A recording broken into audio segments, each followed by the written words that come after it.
ફરી એક વખત ગુજરાત ફર્સ્ટના વોર રૂમમાં બ્રજર વાગ્યું છે અને સૌથી મોટા સમાચાર મહેસાણાથી સામે આવ્યો છે। ઓએનજીસી ના પાપે ખેડૂતો થશે પાયમાલ અને જે રીતે ખેતરો છે ખેતરોમાં મિશ્રિત પાણી એટલે ઓઇલ મિશ્રિત પાણી છે એ જે ખેતરો છે એમાં ભરાઈ ગયા છે અને ક્યાંક ને ક્યાંક આના જ કારણે ખેડૂતો છે એમને હાલાકી પડી રહી છે, પાયમાલ થવાની પરિસ્થિતિ। કારણ કે ઓએનજીસી ની જે લાઈન આવેલી છે, લાઈનમાં ભંગાણ અથવા તો કોઈ પણ ક્ષતિના કારણે ઓએનજીસી ની બાજુની દિવાલે આવેલું જે ખેતર છે આખું જ ઓઇલ મિશ્રિત પાણીથી ભરાઈ ગયું છે અને એના કારણે ખેડૂત હવે શું કરશે પ્રશ્નાર્થ થઈ રહ્યો છે। કારણ કે એક બાજુ મહેસાણામાં ખૂબ ઓછો વરસાદ, વાવણી લાયક વરસાદ થયો છે અને એમાં ક્યાંક પાક બળી જવાની પણ ભીતિ હતી અને આ બધાની વચ્ચે જ્યારે ઓઇલ મિશ્રિત વાળું પાણી, કાળું પાણી છે ખેતરોમાં ભરાઈ ગયું છે અને એના કારણે ખેડૂતોને હાલાકી મુશ્કેલીનો સામનો કરવો પડી રહ્યો છે। ખેડૂતો પાયમાલ થાય તેવી પરિસ્થિતિ છે। મુકેશ આપણી સાથે જોડ્યા છે। મુકેશ, શું પરિસ્થિતિ, કઈ રીતે ભંગાણ સર્જાઈ, શું ક્ષતિ સર્જાઈ જેના કારણે આ જે ખેતરો છે એમાં ઓઇલ મિશ્રિત પાણી આવી ગયું છે?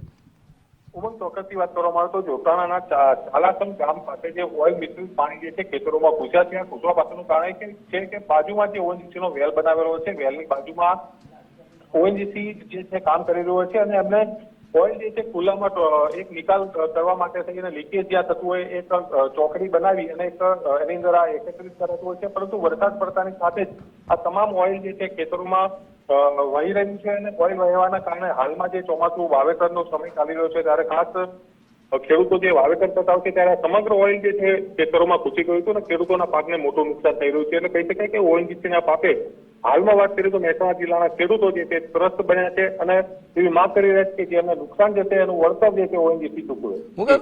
ઓએનજીસી ના અધિકારી સાથે કોઈ વાતચીત હોય તે લોકોનું શું કહેવું છે? કારણ કે નિકાલ કરવાની વાત હોય, એમની એક એસઓપી હોય છે, એ પ્રમાણે જેમનો કચરો જે નીકળતો હોય પ્રવાહી સ્વરૂપે એનો નિકાલ કરવો પડતો હોય છે, પરંતુ ક્યાંક ને ક્યાંક આ જે પાણી છે ખેતરમાં ઘૂસી જતા પાકને નુકસાન થઈ રહ્યું છે। અધિકારીઓ સાથે વાતચીત? સ્થાનિક ખેડૂતો જે છે એ સમગ્ર એકત્રિત થયા હતા અને જે ઓએનજીસી જે ઓફિસ હતી ત્યાં પહોંચ્યા હતા અને તે રજૂઆત કરી હતી કે આ પ્રકારની સમસ્યા સર્જાય છે તે તો આ કાયમી સમસ્યા છે, એનું યોગ્ય નિરાકરણ લાવવામાં આવે અને અમને યોગ્ય વળતર આપવામાં આવે। ત્યારે એમને એવી હૈયાકાન આપી હતી અમે ઉચ્ચ અધિકારી મુકેશ તમને રોકવા માંગે સુદીપ ગુપ્તા આપણી સાથે ઓએનજીસી ના અધિકારી છે, જોડાયા છે। સુદીપ સર નમસ્કાર, સ્વાગત છે ગુજરાત ફર્સ્ટમાં।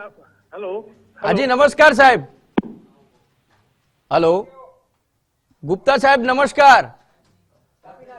ગુપ્તા સાહેબ જવાબ નહીં આપી શકે ને એટલા માટે જ ગુજરાત ફર્સ્ટનો કોલ જે લાગેલો હતો કાપી નાખ્યો છે। મુકેશભાઈ, ગુપ્તા સાહેબ તો કશું કહેવા તૈયાર નથી, પણ હવે ખેડૂતોની હાલત શું થશે, આનો નિકાલ કેવી રીતે કરો? કારણ કે એક વીઘે ખેડૂતોને લગભગ 7 થી 8 હજાર રૂપિયા વાવણી માટે ખર્ચો થતો હોય છે અને પાણી નિકાલ માટે ખર્ચો, ત્યારબાદ પાછી જમીન ફળદ્રુપ થાય એના માટેનો ખર્ચો ને વાવણી ક્યારે કરી શકશે?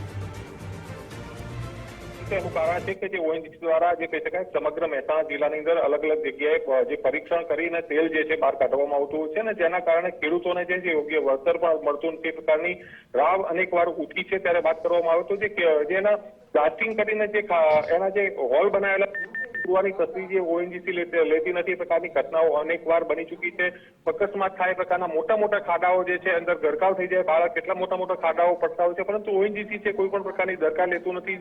અનેક વાર રજૂઆતો આ બાબતે પણ થઈ ચૂકી છે। એટલે ખેડૂત જે છે એ જગતનો તાત માનવામાં આવે છે અને ખેડૂતની સમસ્યા જે છે એને ઓએનજીસી સાંભળવી જોઈએ અને તંત્રએ પણ સાંભળવી જોઈએ, પરંતુ ક્યાંક ને ક્યાંક કોઈ મિલીભગત નીતિ સમજવી કે શું સમજવું, પરંતુ કોઈ યોગ્ય નિરાકરણ હજુ સુધી લાવી શક્યા નથી। ઓએનજીસી જે છે ક્યાંક ને ક્યાંક ખેડૂતો માટે હાલ આફત બની રહી છે। અનેક સમસ્યાઓ જે છે ખેડૂતો સમક્ષ આવતી હોય છે, રજૂઆતો કલેક્ટર કક્ષાએ પણ થતી હોય છે, પરંતુ સમસ્યા શહેરની શહેર રહે છે અને ખેડૂતો જે છે નુકસાની ભોગવવા માટે કહી શકાય કે મજબૂર બનતા હોય છે। ત્યારે ઓએનજીસીના કારણે વધુ એક આ પ્રકારની ઘટના જે છે સામે આવી છે, જેના કારણે ખેડૂતો જે છે પાયમાલ બને એવી શક્યતાઓ કહેવાઈ રહી છે।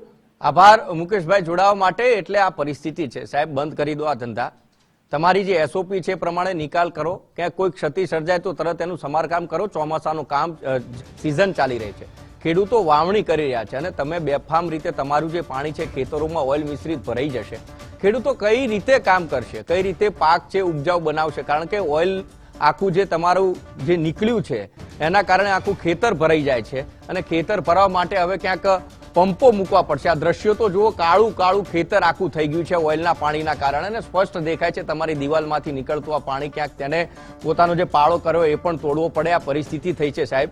એક વીઘે જે ખેડૂત 8 થી 10 હજાર રૂપિયા જે વાપરતો હોય પાક લેવા માટે અને એ જ પાક જ્યારે નિષ્ફળ થઈ જતો હોય, પેટે પાટા બાંધીને ખરો તડકો તાપ છાંયડો હોય કે ચોમાસું, આ પરિસ્થિતિની અંદર જ્યારે ખેડૂત કામ કરતો હોય, સાહેબ તમે તો ONGC ની એસી ચેમ્બરમાં બેસો છો ને, ખાલી નજરાવ જોવો છો, પરંતુ એ ખેડૂતને એક વખત મળીને આવજો અને કદાચ જો તમને એવું લાગે ને કે આ પરિસ્થિતિ છે, જે અધિકારીઓ તો જવાબ આપવા માટે તૈયાર નથી થતા, ગુજરાત ફર્સ્ટની PCR ટીમે જ્યારે કોલ લગાવ્યો ત્યારે નુકસાન પહોંચાડનાર ONGC ના એક પણ અધિકારીએ જવાબ આપવા તૈયાર નથી. ફોન ઉપાડી અને ફોન મૂકી દીધો છે. સુદીપ ગુપ્તા સાહેબે ફોન છે કાપી નાખ્યો, હલો હલો કર્યો, અવાજ ના આવવાના બહાના કર્યા છે અને સાહેબ તમારી પાસે જવાબ નથી અમને ખબર છે, પણ છતાં પણ ગુજરાત ફર્સ્ટે જ્યારે તમને ફોન કર્યો, શું ખેડૂતોની પરિસ્થિતિ છે એ અમારી પાસેથી જાણી લેતા અને ક્યાંક ખેડૂતોને કોઈ પ્રકારનું આશ્વાસન આપી દેતા, પણ તમે આ પ્રકારે જે ફોન કાપી નાખો છો, ખેડૂતોને કંઈ પણ કહેવા માટે તૈયાર નથી થતા, ત્યારે રાધા એમ થાય કે આ ખેડૂતો જે છે એ ખેડૂતો કઈ દિશામાં અને શું કામ કરશે, કારણ કે ઓઇલ છે, ઓઇલ ખાલી કરવા માટે અને ક્યાંક ને ક્યાંક પાયમાલ છે ખેડૂતો થતા રહ્યા છે.